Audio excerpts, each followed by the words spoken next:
So I think like we're, in the second inning of helping regulators understand that because number one, it's a big mind shift to go from centralized to decentralized systems, and then to go from totally public systems where all information can be accessed to private systems where you have to trust the cryptography. I think this is like a key here. Rather than trusting an intermediary, we're trusting math. And I think getting regulators to like really understand that is going to be a bit of a leap. I have faith that we're going to get there. Otherwise, I wouldn't be working in it. Welcome back to The Breakdown with me, NLW. It's a daily podcast on macro, Bitcoin, and the big picture power shifts remaking our world. The Breakdown is sponsored by Nexo.io and Circle and produced and distributed by CoinDesk. What's going on, guys? It is Friday, November 11th, and today we have a breakdown interview with Jon Wu. But before we get into that, however, if you are enjoying The Breakdown, please go subscribe to it, give it a rating, give it a review, or if you want to dive deeper into the conversation, come join us on the Breakers Discord. You can find a link in the show notes or go to bit.ly/breakdownpod. All right, folks, today I'm excited to welcome Jon Wu to the show. Jon Wu runs growth at Aztec Network. Aztec built itself as the privacy layer for Web3 and is a private by default smart contract platform secured by Ethereum.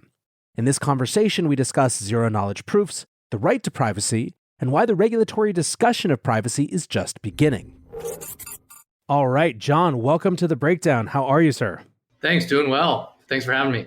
Yeah, no, I'm super excited. So whenever I do kind of an interview series, there's always inevitably something about privacy, and it's always a topic that people want to hear more about, dig deeper into. And so I kind of had my eye to invite you on for a while now. I'm glad that we could make it work this time.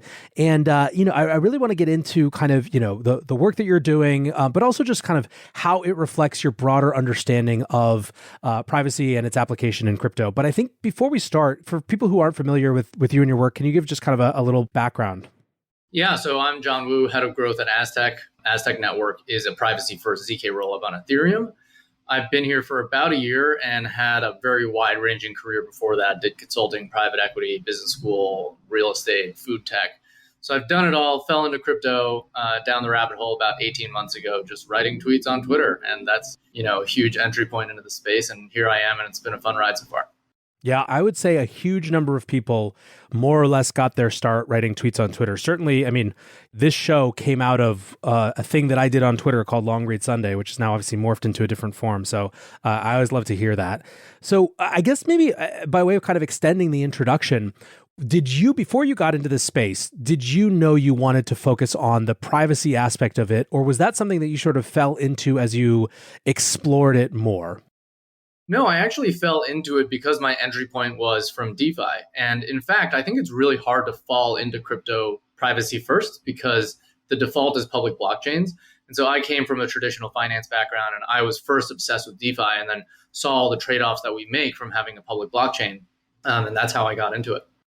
Interesting. That makes tons of sense. I think we're going to dig deeper into that. But I guess let's start with sort of a privacy kind of 101. So your perception of, first, why privacy is important. Second, what's broken about privacy right now. And you can take that in the context of crypto/DeFi specifically, or you can kind of talk more broadly. And then 3 maybe is sort of what you think the trade-offs are as we currently kind of live within them. Yeah, for sure. A lot there. I mean, I would first say that a lot of people say things like privacy is a human right. And what that means to me is that like privacy is a fundamental building block for a society that works. Like when you record all the things that you expect to be private in a given day, you'll realize that most of the things that you do are private. And so privacy as a human right means to me like the right to your own thoughts, the right to your own intellectual property. What is intellectual property? Something that you created in your own head. But I would say on blockchain, privacy has 3 primary values in my mind. Number 1, privacy as a mode of discretion. Like it's not very comfortable for everyone just to know what you're doing. And we like to say, like, if you don't care about privacy, then why don't you let people watch you shower? Well, like rationally, there's no like really strong reason, right? It's just like, it doesn't feel very comfortable. We know that privacy is really important from a security perspective because if everyone can see what you're doing, they know what you own, they can track your transactions, they can front run you. And then the last thing is privacy is a creative force. Privacy is a mechanism that we use to play a lot of different games. And people don't really like to think of it that way. But let's say you and I, have a deck of cards and we wanted to play a game. And one of the requirements was that we had to play only games that were face up. There's a very small universe of games that we can play only with face up cards, right? And the whole deck is face up. That's basically what public blockchains are today. And so the introduction of privacy isn't just obfuscation of transactions for anonymity's sake or confidentiality's sake. It's also introducing a completely new mechanism for human behavior and coordination. Two things that I want to follow up on, which are both some combination of either abstract and rightsy or ridiculous. The first is that I actually really like that you started from the premise of the default state of human thought is private. And one of the core things about being a person in relationships is getting to decide which of those thoughts we reveal to whom and why and when. And I think that it's important because one of the things that has kept me in crypto, and I think keeps so many people here, is the extent to which it becomes a lens to understand these sort of fundamentals of human behavior, human experience. And although the practical application of privacy may have nothing to do with that sort of fundamental human truth of sort of the starting point of our thoughts being default private, I think that going back to very kind of first principles thinking about this is super, super valuable as we articulate kind of what the rights regime should be, as it's applied. So I love that you started there. The second thing, just kind of on the games front. So, regular listeners will know that the one game that I love and have always loved is Magic the Gathering. And one of the most powerful effects in Magic is cards that say your opponent reveals their hand, right? Because it gives you this incredible amount of information. And when done right, that reveal can actually create very interesting gameplay, right? But done poorly, it totally warps the game in the favor of the person with the additional information. So I think that the way that you kind of framed it as introducing new mechanism for kind of coordination and games is actually really interesting as well. Want to keep more profits when trading? Get the best possible prices and trade with 50% lower fees on Nexo Pro. The new spot and futures trading platform uses aggregated liquidity of over 3,000 order books collected from multiple sources. Utilizing the complete Nexo suite allows you to earn interest and borrow funds as you wait for the next trade setup. Visit pro.nexo.io. That's pro.nexo.io and sign up today. This episode is brought to you by Circle, the sole issuer of USDC and a leader in crypto that's held to a higher standard. USDC is a fast, safe, and efficient way to send money around the globe. USDC is always redeemable one-to-one for US dollars and has over $45 billion in circulation as of October 13th, 2022. Plus, Circle posts weekly reserve reports and monthly attestations of reserve capital, letting users know that USDC is safe, transparent, and compliant with regulations. Just go to circle.com/transparency to see why USDC is a trusted stablecoin.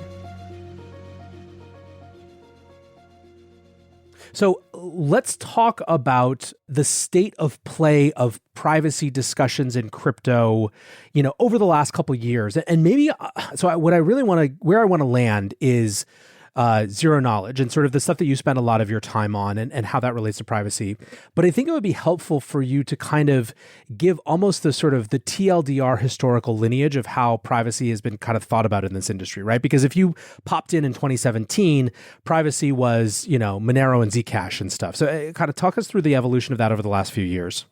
Yeah, I think privacy on Ethereum, it's hard to talk about it without mentioning Tornado Cash, which is a very simplistic application of zero knowledge proofs. It's basically a Merkle membership proof, which just says I deposited a note into this tree and then, later I withdrew it and I can furnish some proof, some key that says that note was mine while obfuscating the input and the outputs.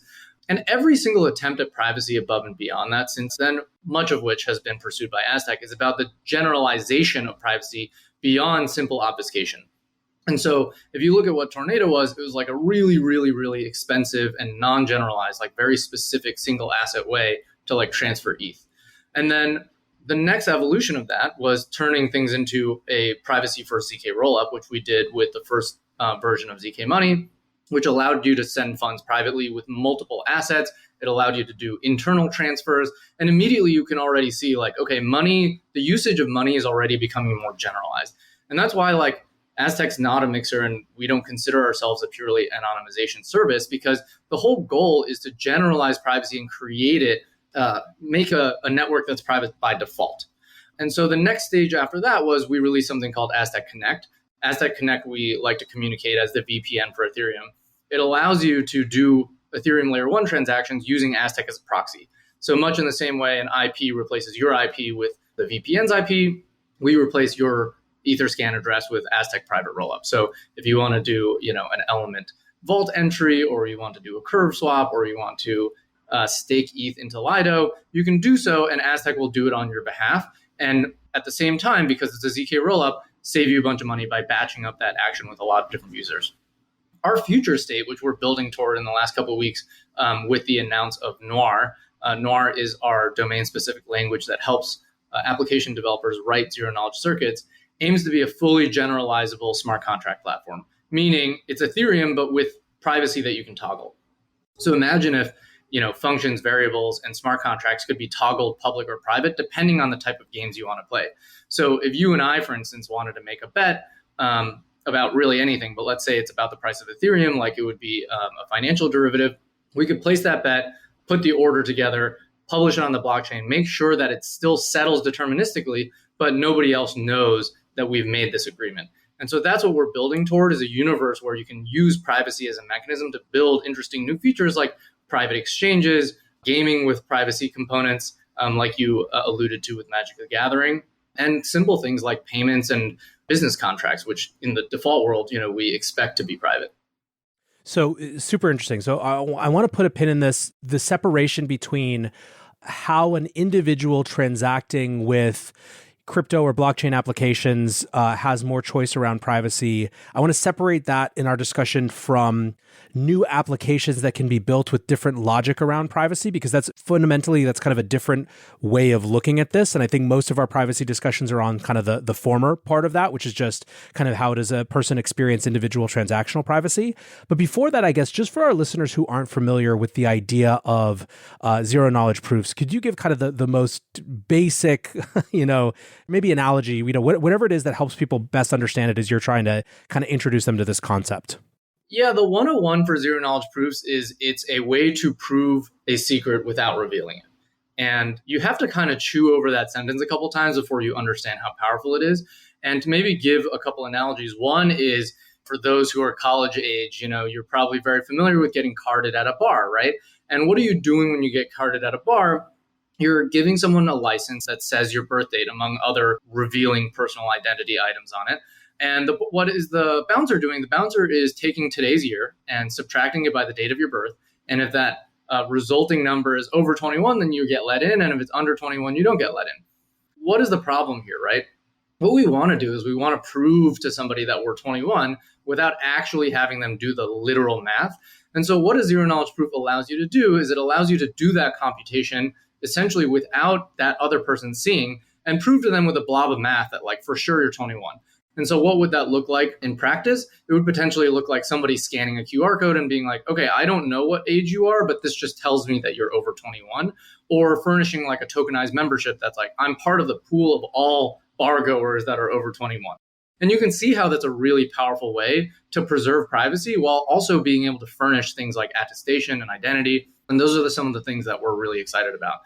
As to maybe an analogy for how a zero knowledge proof might be implemented, one popular example is the Where's Waldo example. So if I were playing a game of Where's Waldo with you and I found Waldo first, let's say I wanted to prove to you that I knew where Waldo was without actually revealing where it is, right? I want to prove to you that I won the game, but it wouldn't be very fun if I pointed to it, right? Because then I would reveal to you where it was. And the way you would do this is you would take a really big sheet of paper and just cut out a Waldo-sized hole in it. And then I would put the book underneath this big piece of paper. And I would show you, here's Waldo. You can see that I know exactly where he is. But because the sheet of paper is so big, it conceals where on the map he's actually living. That's another example of a situation in which there's a secret, the location of Waldo. I've proven it to you verifiably. You can see that I definitely for sure know. And yet I've hidden from you a core secret, which is where he actually is. One of the reasons that I think people have been captivated by this sort of approach to privacy as a path forward is that it feels like it potentially resolves some of the key tensions, particularly with regard to government and regulations, right? In the sense that it's a modality of privacy that does not say you are not entitled to the information that you wish to know to fit in with your regime of making sure that I'm not A, a terrorist, or B, laundering this money, while C, not revealing information that gets caught up in the dragnet of acquiring that sort of proof. How much is that sort of a fair depiction of part of the excitement around this space? That's extremely fair and what we're very excited about. We're seeing a debate over the regulatory regime that requires censoring certain transactions and having even like a block list that's maintained by the US Treasury. I mean, for one, like we know that contradicts some of the core principles of blockchain in general, but I would argue that it's also highly inflexible. If you have a network that only abides by one compliance regime, how about like another compliance regime that disagrees with it? And then you have network participants having to pick and choose between violating one regime or the other. Our belief is that the base network should not be censored whatsoever. And using zero knowledge, things like identity memberships or KYC memberships, if apps choose to adopt them, is a way for applications to determine which jurisdictions' rules they want to abide by. And so an example of this is like you can apply the same Merkle membership proof to a KYC attestation, for instance. So let's say I went and I decided, hey, there's a set of compliant DeFi tools, which I'm sure will exist in the coming years as regulation increases our industry. And I want to be able to furnish this notion that like I have successfully KYC to them without having to reveal my identity. Well, I can do so. I can go to a third-party KYC provider who furnishes me with a KYC token, and then that's portable. And I can take it to each of these providers and be like, hey, you don't know who I am, just like in the bouncer example. You don't know who I am. You don't know my identity, but you do know that I'm KYC. You do know that I'm a legitimate user. And it's up to applications to adopt whatever restrictions they want to adopt in order to be compliant. And what's important is the network underlying this is fully programmable, flexible, and incredibly neutral. So one of the things that's interesting, I spent a lot of time watching the policy and regulation debates. And one thing that I often feel is the privacy folks sort of trying to, almost from the back of the room, pointing out that there may be technology solutions rather than political solutions or that beget political solutions, in the sense that sort of the technology is not at an end state where it needs to be kind of determined with some of these questions, but that in fact there could be actual technology answers which are even kind of beyond crypto questions, could be different types of regimes for these sort of government programs to not infringe so much while still existing.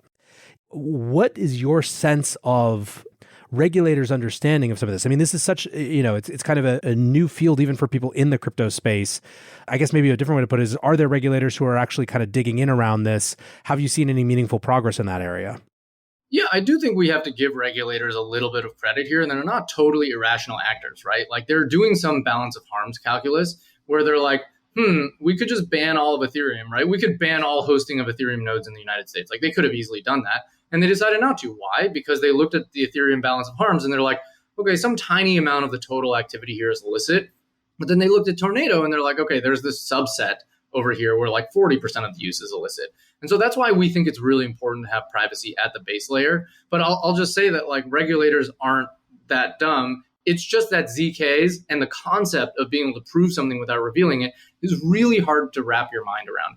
And, Aztec we're very, very focused on trying to initiate that conversation with regulators around the technology and what it enables. But the other thing that I will add is that regulators have grown up in a kind of centralized financial economy. And in a centralized financial economy, compliance is very legible, right? Like if you look at the word itself, it has the word comply in it. It implies that there's like a neck to choke, right? I can go to you or I can go to me and I can be like, hey, comply, do the thing that we asked you to do. It's very hard to square that understanding of a regulatory environment with fully decentralized censorship-resistant networks. And so I think as a space, what we're trying to do is to say, hey, look, the networks should remain credibly neutral. And the neck to choke actually is the service provider. It's the application developer. It's the like neobank. It's the DeFi protocol that builds on top. So I think like we're, in the second inning of helping regulators understand that, because number one, it's a big mind shift to go from centralized to decentralized systems, and then to go from totally public systems where all information can be accessed to private systems where you have to trust the cryptography. I think this is like a key here. Rather than trusting an intermediary, we're trusting math. And I think getting regulators to like really understand that is going to be a bit of a leap. I have faith that we're going to get there. Otherwise, I wouldn't be working in it. So obviously the regulatory dimension of private by default blockchains and sort of privacy services is a key piece. You brought up the Tornado Cash sanctions. Obviously that has fundamentally shaped the discourse around how we're thinking about regulations. Had that not happened, I think it would be potentially in a very different place, within the industry. Now, I think you could probably argue that the fact that that did happen maybe is going to lead to us better defending certain types of outcomes that might have kind of happened by default or by accident had it not happened. But outside of the regulatory kind of questions, what do you see as other barriers to adoption of some of these new privacy technologies, particularly thinking about user apathy as something that's come up a lot in the past? Yeah, I think there are a couple things here. Number one, to the user apathy component, if we're still convincing people to care about privacy in 5 years, then we've utterly failed as a segment. Because it's very hard to get users to care about privacy unless there's functionality, which is why we think it's so important to create a privacy-first smart contract platform, right?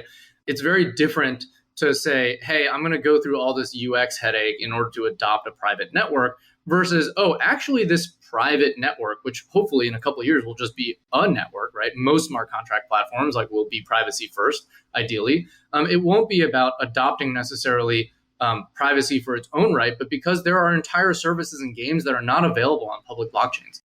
Jon, super, super interesting stuff. This is definitely a conversation that I could have a lot deeper. So we'll have to have you back. Super excited to keep hearing about what you guys are doing in this space and how you're thinking about it. And really appreciate you hanging out today. Thanks for having me. What stands out to me from this conversation is the idea that there may be technology solutions for regulatory compliance issues. When we talk about regulation normally, particularly with areas like AML, KYC, Bank Secrecy Act stuff, we normally just think in terms of political compromises. But what if there were technology answers that would allow users to prove that they were the thing that the government required them to be, i.e. not terrorists, not laundering money, etc., without actually having to give any other personally identifiable information? Now, there are, of course, tons of barriers to this. To hold aside technology entirely, even Jon expressed how difficult it is to explain ZK rollups to people, and it's his whole job to do so. Still, I think this idea of exploring where technology could solve problems that politics can't easily has a lot of promise. For now, I want to say thanks again to Jon for being on the show, and to you guys for listening. Until tomorrow, be safe and take care of each other. Peace.